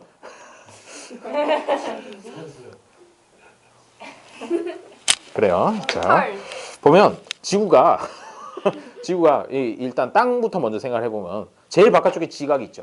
지각 있고 그 안에 뭐 있죠? 오, 좋아. 자, 멘틀 안에 뭐가 있죠? 그 다음에 그러면 외핵과 내핵의 주성분이 뭐죠? 철과 니켈이라고 들어본 적이 있나 모르겠어요. 그런 것들이 있고 하다 보니까 결국 질량으로 따지면 지구에서 가장 많은 걸 차지하고 있는 게 철이 되는 것이고 그 다음이 산소가 된다라는 거. 그 두 가지 정도 기억해 두면 돼요. 일단 철과 산소. 이렇게 철이 제일 많고 그 다음이 산소다 정도로 꼭 기억을 해주시고요. 그 다음에 오른쪽에 있는 원그래프는 사람이야. 사람을 보니까 우리 사람은 뭐가 제일 많죠? 물이 제일 많아. 그치? 아니, 산소가 나올 거야. 산소가 나올 건데 일단 물이 제일 많아요. 물이 거의 뭐 한 70% 가깝지. 여기 보니까 몇 퍼센트래? 몇 퍼센트라는 얘기 없네요. 대략 한 70% 정도가 되는데 그 물이라는 것도 어차피 써보면 H2O니까 수소 원자 두 개에다가 산소 원자 하나 결합되어 있는 게 물이잖아. 그러다 보니까 질량으로 따지면 수소 하나당 질량이 1이라고 했을 때 산소 원자 하나의 질량이 얼마죠? 2. 아니에요. 8. 아니에요. 이렇게 쓴다 그랬잖아요. 그러면 산소 원자 하나의 질량은 수소를 1이라고 했을 때 산소의 질량은 이거예요. 이게 질량수거든. 그래서 수소 원자 하나당 1이라고 하면 산소 원자는 하나당 16이 되기 때문에 결국 물 속에 들어있는 수소하고 산소의 질량비는 1대 8이야. 이거 중학교 때 그 혹시 일정 성분비의 법칙이라고 1대 8대 9. 그래. 1대 8대 9가 이렇게 해서 나온 거야. 수소 두 개에다가 산소 하나 해가지고 2대 16이라고 해서 1대 8로 결합한다라고 얘기를 했던 거야. 자, 이 친구 그때 열심히 공부했군요. 프루스트가 얘기했던 일정 성분비의 법칙. 어쨌든 자, 더 이상 들어가지 않겠어요. 그래서 우리 몸을 구성하는 가장 많은 원소는 산소가 되고요. 왜? 물 분자 하나당 어차피 1대 8이니까 산소가 무려 65%나 차지를 하고 있죠. 그거 외에 이제 그 다음으로 많은 게 탄소. 그 정도까지만 기억을 해주면 되겠어요. 알겠죠? 자, 그러면 도대체 이 우주를 구성하는 기타 2% 중에 지금 지구랑 이렇게 사람이랑 이런 것들이 생겨난 건데 도대체 어디서부터 왔는가? 그거를 이제 보도록 하죠. 자, 별의 탄생. 지금 이제 그 빅뱅 해가지고 원자 생겨나는 거 38만 년까지는 한참 전의 일이고 그로부터도 엄청나게 수십억 년이 지나서 이 이야기를 하는 거예요. 자, 별이라고 하는 녀석은 정의 자체가 뭐냐면 스스로 빛을 내는 천체가 바로 별이야. 그래서 태양계에서는 태양만 별인 거고, 그렇죠? 저도 빅뱅에서 태양을 제일 좋아해요. 자, 그래서 별의 탄생 과정을 보면은 얘가 처음에 별 구름이라고 불리는 성간 물질, 성운 물질이라고 불리는 그런 녀석이 균일하게 분포가 돼 있던 건 아니었어. 그러니까 분포가 거의 균일하긴 한데 아무리 균일하다고 하더라도 조금이라도 밀도가 더 높은 부분이 주변보다 밀도가 높은 부분이 존재를 할 수밖에 없었다는 거죠. 거기에서부터 무슨 일이 일어났느냐? 우리 만유인력 알고 있죠? 질량이 있는 것들은 모두 다 서로 끌어당긴다 라고 하잖아. 그러다 보니까 주변보다 밀도가 조금이라도 더 높은 부분 거기가 질량이 조금 더 많았던 거지. 그래서 이 부분을 중심으로 해가지고 다른 애들이 점점 끌어당겨져서 뭉치기 시작하는 거야. 뭉치기 시작을 하고 그러면 무슨 일이 일어나냐? 여기서 이제 가스 구름이 이제 밀도가 큰 것이 중력이 크니까 주변의 것들을 막 모으기 시작해요. 모으기 시작한다는 얘기는 이게 뭐가 되느냐면은 자, 잘 봐요. 우리 지구가 있죠. 지구가 있는데 저기 꼭대기에서 뛰어내리면 즉 지구의 중심 방향으로 이동을 하면 뭐가 되죠? 위치 에너지가 감소하죠. 막 난리 났어. 막 물리, 화학 왔다 갔다 막 난리 났는데 자, 위치 에너지가 감소한다는 얘기는 바깥으로 일을 해줄 수 있다는 얘기야. 그렇지? 지구의 중심부로 가면 일을 해줄 수 있다. 위에서 뛰어내리면 뭐 이게 돌멩이 같은 거라도 하나 밟아가지고 부실 수 있고 그런 거 아니에요? 그런 식으로 지구의 중심부, 그러니까 중력 중심으로 점점 이동을 하게 되면 일을 해줄 수 있다. 에너지를 밖으로 방출해줄 수 있다는 얘기야. 그 얘기가 뭐냐면 요게 질량이 큰 부분 중심부로 이렇게 자꾸 수축되면 수축될수록 뭐가 끌려가면 끌려갈수록 에너지를 방출하면서 열을 발생시킬 수가 있다는 거가 되는 거죠. 우리 마치 지구에서 지구 중심부로 이렇게 뛰어내리는 그런 생각을 해주면 약간 조금 뭐 완전히 납득은 안 돼도 약간 이해는 가능하겠죠. 그렇게 해가지고 얘네들이 수축하면 수축할수록 무슨 일이 일어나냐? 중심부 온도가 자꾸 올라가기 시작한다는 거지. 그리고 이렇게도 생각할 수 있는 게 뭐냐면 원래 가지고 있었던 에너지가 있는데 걔네들이 그 에너지를 가진 채로 좁은 공간에 자꾸 모여든단 말이야. 그러면 얘가 단위 부피당 갖고 있는 에너지는 자꾸 증가할 거 아니야. 그런 식으로 해서 어쨌든 중심부가 온도가 올라간다는 걸 납득하는 게 중요해요. 자, 그래서 중심부 온도가 자꾸 올라간단 말이야. 수축하면서 온도가 자꾸 올라가. 그럼 무슨 일이 일어나느냐? 원시별의 내부 온도, 중심부의 온도가 자꾸 올라가서 1000만도가 넘어가면 아까 1000만도가 넘어가면 무슨 일이 일어난다 그랬어? 주기혈성이 된다. 주기혈성이 된다는 얘기는 다른 말로 수소핵융합 반응이 일어나기 시작하는 온도라는 얘기야. 1000만도 정도가. 근데 중심부가 뭉쳐서 1000만도가 넘어가기 시작하면 그때부터는 안정적으로 별이라고 부를 수 있는 단계에 들어가게 된다는 거죠. 그게 바로 주기혈성이 되는 것이고 지금 태양이 딱 그런 상태에 있는 것이야. 뭐 물론 그렇게 된 지 수십억 년이 더 지났긴 했지만 알겠죠? 자, 그게 이제 별이 생겨나는 과정인데 거기 그림으로 나와 있어요. 가스 구름 형성, 성운 형성, 원시별 형성, 별의 탄생 뭐 이런 것들 단계로 나눠져 있는데 방금 얘기한 중력에 의해서 중심부로 수축하면서 온도가 올라간다. 그 온도가 1000만도가 넘어가면 별이 된다. 요게 요약하면 그 내용이 되는 겁니다. 자, 그래서 방금 주기혈성이라는 얘기를 했는데 주기혈성이라고 부르는 거는 내부에서 수소핵융합 반응이 일어나면 주기혈성이라고 얘기를 하는 거야. 그래서 태양도 주기혈성 단계에 있는 거죠. 이 주기혈성이라는 게 별의 이름이 아니라 별의 수명, 원시별, 주기혈성, 그 다음에 무슨 거성, 외성 이런 식으로 단계별로 갖는 이름 중에 하나야. 주기혈성이라고 하는 게. 그리고 별은 자신의 생애의 대부분을 주기혈성으로 보냅니다. 90% 이상.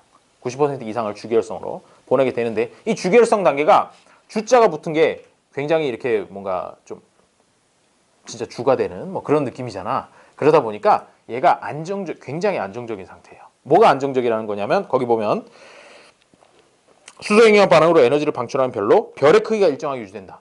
별의 크기가 일정하게 유지되는 이유. 안쪽에서 계속 수소핵융합 반응이 일어나면 에너지가 자꾸 바깥으로 나가면서 걔네들이 안쪽에서 에너지가 생겼으니까 뜨거워졌잖아. 그러면 기체가 어떻게 되려고 하겠어? 팽창하려고 하겠죠. 온도가 높아졌으니까. 팽창하려고 하는 바깥으로 밀어내는 힘이랑 그 다음에 중심부에 중력이 강하니까 안쪽으로 끌어당기려는 힘이 있잖아. 그 힘 두 개가 거의 크기가 같은 거죠. 크기가 같아서 이 전체적인 별 사이즈가 변화하지 않는 그런 단계가 바로 주기혈성 단계가 되는 겁니다. 자, 그래서 별의 크기가 일정하게 유지된다. 그 평형을 이루는 힘이 두 가지인데 내부에서 바깥으로 팽창하려는 압력과 그 다음에 안쪽으로 끌어당기는 중력 그 두 가지가 평형을 이루고 있다. 그게 중요한 부분이 되겠어요. 주기혈성에서는 꼭 기억해야 되는 부분입니다. 자, 그러면 주기혈성 단계가 다 끝나면 다른 말로 바꿔서 중심부에 있는 수소를 다 파먹으면 어떡할 건데? 지금 중심부에서 일어나는 게 수소핵융합 반응이라고 얘기를 했어. 이 핵융합 반응에 이름을 붙이는 방법은 땡땡 핵융합 반응이라고 얘기하는데 지금 이거 수소핵융합 반응이라고 했잖아. 그렇다는 얘기는 이 땡땡 부분에 들어가는 이게 뭐냐면은 재료. 핵융합 반응의 재료가 되고요. 수소가 재료로 해서 결과물은 그럼 뭐가 나옵니까? 헬륨이 나오죠. 아까 여기 빅뱅 초기에 수소 합쳐져가지고 헬륨 나왔었잖아. 그거랑 똑같은 반응이야. 그래서 여기 들어가는 앞에 들어가는 거는 재료입니다. 재료이기 때문에 수소 핵융합 반응은 수소가 다 떨어지면 더 이상 할 수가 없어요. 뭐 그렇겠지. 재료가 다 떨어졌는데 어떻게 하겠어요. 그래가지고 수소를 다 써먹고 나면 그 다음으로 넘어가는 게 이제 주기혈성에서 진화를 하는 거야. 진화를 해서 이제 죽으로 가는 거죠. 별이 죽으로 가는 건데. 자, 여기서부터는 이제 갈림길이 있어요. 질량이 태양 정도인 별. 그러니까 이거는 질량이 그렇게 크지 않은 별이라는 의미야. 태양 정도면 그렇게 큰 별이 아니거든요. 그래서 질량이 태양 정도인 작은 별 같은 경우에는 주기혈성 단계가 끝나면 내부에 수소가 다 고갈되면 이제 그때부터는 뭘 재료로 해가지고 핵융합을 시작하느냐면은 여기서 헬륨이 나온다 그랬었죠. 헬륨을 재료로 해서 헬륨 핵융합 반응이 일어나기 시작을 합니다. 그러면 그 과정을 뭐라고 얘기를 하느냐? 적색 거성이라고 얘기를 하는 거죠. 들어는 본 적 있죠? 적색 거성이라고. 그래서 이게 적색이라는 얘기는 붉은색이 된다는 건데, 자, 성민 질문을 하나 하겠어요. 우리 그 중3 때 제일 마지막 단원에 나오는 내용인데, 별을 겉보기로 이렇게 봤을 때 색깔이 여러 가지 색깔이 있을 수 있단 말이죠. 빨간색, 노란색, 뭐 흰색, 파란색 이런 것들이 나올 수 있는데 방금 얘기한 네 가지 색 중에서 어느 게 별의 온도가 제일 높은 걸까? 어? 그렇지. 훌륭하네. 자, 뭐가 별의 온도가 제일 낮은 거죠? 별의 표면 온도? 붉은색. 그치? 기억나지? 시험 보지 얼마 안 됐는데 왜 기억을 못하고 그러나? 기억나죠? 그런 것처럼 적색 거성이라는 것 자체가 뭐냐면 별의 표면 온도는 많이 떨어진 거야. 원래 가지고 있었던 온도보다 많이 떨어진 상태로 별이 식는다는 얘기죠. 표면이 식은 상태야. 자, 적색 거성 설명을 보면 주기혈성의 중심부에 수소가 고갈되어 핵융합 반응이 멈추면 중심부가 수축하면서 열이 발생해서 이 수축할 때마다 항상 열이 발생하거든. 온도가 높아져요. 수축하면.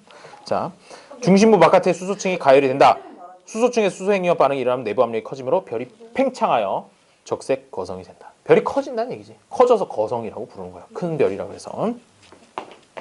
자, 적색 거성 중심부는 수축하면서 아까 온도가 올라간다 그랬으니까 얘가 1억 도가 넘으면 아까 주기혈성은 1000만 도라 그랬죠? 1000만 도에서 한 10배 정도 올라가서 1억 도가 넘어가면 그때부터 헬륨을 재료로 해서 헬륨 핵융합 반응이 시작이 된다는 얘기입니다. 그러면 헬륨 핵융합 반응의 결과물은 뭡니까? 헬륨보다 무거운 녀석이 나와야겠지. 무거운 녀석인데 뭐 여기 이제 책에 따라서 탄소라고 하는 데도 있고 산소라고 하는 데도 있지만 그냥 탄소라고 알아주세요. 뭐 탄소 또는 산소 이렇게 알아도 되고. 자, 그래서 헬륨을 재료로 해가지고 탄소랑 산소를 만들어내는 헬륨 핵융합 반응을 적색 거성의 중심부에서 하게 된다는 거죠. 그래요. 그래서 어디까지? 태양 정도면은 이제 탄소나 산소 정도까지 나오는 것이고 중심부에 헬륨까지 이제 다 고갈됐다. 헬륨까지 다 파먹었다. 그러면 그 다음에 있는 탄소랑 산소를 재료로 해서 핵융합 반응을 하지는 못해. 질량이 너무 적다 보니까. 태양 정도였으면 그 이상으로는 안 돼요. 그래서 탄소하고 산소 정도가 마지막이고 그 정도가 되면 이제 중심이랑 바깥이랑 이제 분리가 돼버려. 분리가 돼버려서 바깥쪽은 이미 지금 거의 속빈강정스럽게 이렇게 완전 그냥 펑퍼짐하게 커져 있는 상태거든. 얘네가 중력권을 벗어나면서 구름처럼 이렇게 퍼져나가기 시작하는 거야. 풍풍풍풍. 그래서 뭐라 그러냐, 행성상 성운, 별 구름이 돼버리는 거죠. 바깥쪽이 이렇게 딱 하나로 뭉쳐 있는 게 아니라 퍼져나가서 주변 공간으로 퍼져나가서 성운이 되고 중심부는 아까 수축한다 그랬잖아. 마구마구 수축을 하다 보니까 크기는 엄청 작아져요. 크기는 엄청 작아지고 걔네가 대신에 온도는 높겠지. 아무래도 온도는 좀 높겠죠. 수축을 많이 했으니까. 그래서 색깔은 하얀색으로 보이는 백색 외성이 된다는 얘기예요. 외성은 작은 별이라는 뜻이에요. 엄청 작은 별. 태양이 이따만 했다. 적색 거성이 되면 이따만해지고 그 다음에 백색 외성이 되면 요만해져요. 중심부 코어만 완전 남게 된다는 얘기죠. 대신에 걔도 에너지를 많이 갖고 있는 건 아니에요. 이미 태울 만큼 다 태운 거지. 자, 그 다음에 질량이 태양의 10배 이상인 별이면 이거 엄청 큰 별이라는 얘기니까 얘네들은 어떻게 되느냐? 좀 더 오래 가요. 아까 저 초거성이 갑자기 초거성이라는 얘기를 해버리네. 주기혈성이 끝나고 나면 얘는 이제 적색 거성이 되는 게 아니라 초거성이라고 해서 진짜 큰 별, 레알 완전 슈퍼 큰 별이 되는 거죠. 초거성이 되면서 얘네들은 또 마찬가지로 중심부는 수축하거든요. 중심부 수축하다 보니까 온도가 올라가겠죠. 올라가서 헬륨 핵융합 반응을 시작을 하는데 그러고 나면 이제 아까 탄소 산소가 나온다고 했고 태양 정도면 그 정도에서 멈춘다고 했어. 근데 초고성은 원래 가지고 있던 녀석이 풍부하고 수축할 부분이 아직도 많이 남아있다 보니까 온도가 계속 더 올라가는 거야. 더 올라가서 헬륨 다 파먹고 나서도 이제 탄소랑 산소를 가지고도 핵융합을 할 수가 있어. 그런 식으로 몇 단계를 더 거쳐요. 몇 단계를 더 거치는데 이 거치는 단계를 다 외울 필요는 없어. 다 외울 필요는 없고 제일 마지막에 나오는 것만 기억을 해주면 되는데 제일 마지막에 중심부에 철이 생성될 때까지 철이 결과물로서 나올 때까지 그까지 이제 핵융합 반응이 일어난다는 겁니다. 철은 꼭 기억해야 돼요. 오케이? 그러면 또 여기서 의문이 있어야지. 왜 철에서 끝나요? 철보다 더 무거운 거 또 많은데? 라고 하겠지만 뭐 여기 그렇게 써 있더라고. 자, 철이 매우 이 원자 구조가 안정해서 철까지만 된다라고 이렇게 얘기를 하고 있지만 더 자세한 이야기는 별로 궁금하지도 않겠지만 나중에 이제 혹시 대학교 가서 천체 물리학 뭐 이런 거 전공하게 되면 그때 배울 수 있도록 하세요. 그 이후에도 안 나와. 고등학교 과정에서 잘 안 나와요. 그 이상은. 자, 그래서 초거성이 돼서 자꾸 어떻게 더 무거운 원소를 막 중심부에다가 융합을 해놔요. 융합을 해놓고 어디까지? 철까지 그렇게 하고 나서 이제 철이 완전히 다 만들어져서 더 이상은 재료가 없다. 그러면 이제 그때부터 별이 쫙 수축을 하다가 어떻게? 수축하면 할수록 에너지가 한 점으로 점점 뭉치는 거죠. 뭉치면 걔가 한계가 있어서 이 한계를 넘어서면 이제 다시 빵 터지는 거지. 이거는 빅뱅의 작은 버전이라고 볼 수 있어요. 소빅뱅이라고도 불리는데 이게 바로 초신성 폭발이 되는 것이죠. 그래서 가끔가다 밤하늘에 뭐 그래도 제주도는 별 많이 보이더라. 밤하늘에 전날까지 전혀 소식도 없던 별이 갑자기 이렇게 밝게 빛나가지고 무슨 뭐지? 금성인가?처럼 이렇게 생각할 수 있는 그런 별들이 생기는 경우가 있는데 그게 바로 초신성 폭발에 의해서 나타나는 빛이 되는 거죠. 자, 그래가지고 이 초신성 폭발할 때는 굉장히 높은 열과 압력이 발생하기 때문에 그때 이제 철보다 무거운 녀석이 합성된다라고 하는 게 현재까지의 정설이에요. 정설이고 그거 말고 다른 설도 있어. 다른 설도 있고 우리 몸을 이루는 이런 원소들, 지구를 이루는 원소들 다 어디서 왔느냐? 철보다 무거운 원소들, 뭐 우라늄이니 뭐 이런 애들은 다 어디서 왔느냐라는 걸 설명하는 학설이 몇 개가 더 있어. 더 있는데 지금 여기서 배우는 건 이제 초신성 폭발에 의해서 생겨났다는 설을 배우고 있는 거죠. 나중에 관심 있으면 네이버에다가 그런 것만 쳐봐도 되게 많이 나와. 되게 많이 나오는데 그 중에서 뭐 제일 유명한 게 이 초신성 폭발에 의해서 생겨났다는 설이고 그거 말고 다른 설들도 있어요. 나중에 한번 찾아봐. 자, 그 다음에 초신성 폭발을 하고 나서 아까 질량이 태양 정도인 별은 중심부에 백색 외성이 남다고 했죠. 콩알 만한 백색 외성이 남다고 했는데 얘네도 중심부에 뭐가 남긴 남아. 근데 거기 보니까 뭐가 남는데? 중성자별 또는 블랙홀 이렇게 돼 있죠. 이게 중성자별이라는 게 뭐냐면 우리 원자 핵의 아까 원자 핵의 중심부에 얘가 플러스하고 그러니까 프로톤하고 그다음에 뉴트론하고 이런 것들이 같이 있다 그랬잖아. 원자 핵이라고 하면 프로톤, 뉴트론이 막 이렇게 같이 뭉쳐 있는 녀석이라고 했는데 그런데 생각해 보면 양성자라는 녀석은 플러스를 띠고 있단 말이야. 그럼 플러스를 띠고 있는 녀석끼리 좁은 공간에다 몰아놓으면 어떻게 될까? 반발하겠지. 저리가 플러스 싫어 저리가 하면서 이렇게 자꾸 이게 서로 밀어내려고 한단 말이야. 정전기적으로인 청력에 의해서 밀어내려고 하기 때문에 어느 정도의 공간을 가지게 돼요. 양성자들이 모여 있으면 원자 핵이라는 녀석도 어느 정도의 공간을 갖게 된다고. 그런데 양성자는 다 어디론가 사라져버리고 중성자만 남아있는 상태가 되면 중성자들은 서로 반발할 이유가 없잖아. 그러다 보니까 지금까지 생각했던 원자의 크기보다도 엄청나게 작은 원자를 만들어낼 수가 있다는 거죠. 중성자만 존재할 경우에. 양성자 때문에 지금 정도의 이런 사이즈를 유지를 하고 있는 거고 서로 밀어내기 때문에 이 정도로 차지하고 있는 거지 양성자를 쏙 빼버리고 중성자만 뭉쳐놓으면 반발하는 것도 없으니까 진짜 한 줌만 가지고도 지구보다도 훨씬 더 큰 질량을 만들어낼 수도 있다는 거지. 그만큼 압축이 가능하다는 거야. 반발력이 없으니까. 그래서 중성자별은 그 상태야. 양성자는 다 어디론가 사라져버리고 중성자만 남아있다 보니까 엄청나게 사이즈는 작은데 질량은 무시무시하게 큰 그런 천체가 생길 수 있다는 거죠. 그렇게 되면 무슨 일이 일어날까? 얘기를 해버렸네. 자, 질량이 커지면 커질수록 이제 만유인력도 커지는 거잖아. 그래서 주변의 모든 것들을 끌어당기는데 그 존재 위치 자체가 공간을 차지하는 건 굉장히 작은데 중력은 어마어마하게 크니까 그런 것들이 주변의 것들을 마구마구 끌어들이면서 그러다가 빛까지 끌어들이면 그게 바로 블랙홀이 되는 거죠. 그래서 블랙홀이라는 게 왜 블랙홀이라고 불리느냐? 관측을 했을 때 빛이 들어갔다가 나와야지 우리 눈에 뭔가 보일 텐데 빛이 들어가기만 하고 나오지를 못하니까 인력에 의해서 빛도 끌려 들어가서 빛이 다시 나오지를 못하니까 안 보인다. 그래서 블랙홀이라고 이렇게 얘기를 하죠. 이거를 열심히 초기에 연구했던 양반이 스티븐 호킹. 얼마 전에 며칠 전에 죽은 스티븐 호킹이 자기 그 양반 젊었을 때 이런 블랙홀에 대한 연구를 많이 했어요. 자, 그렇다고요. 빛조차도 탈출하지 못하는 블랙홀이 된다라고 하는군요.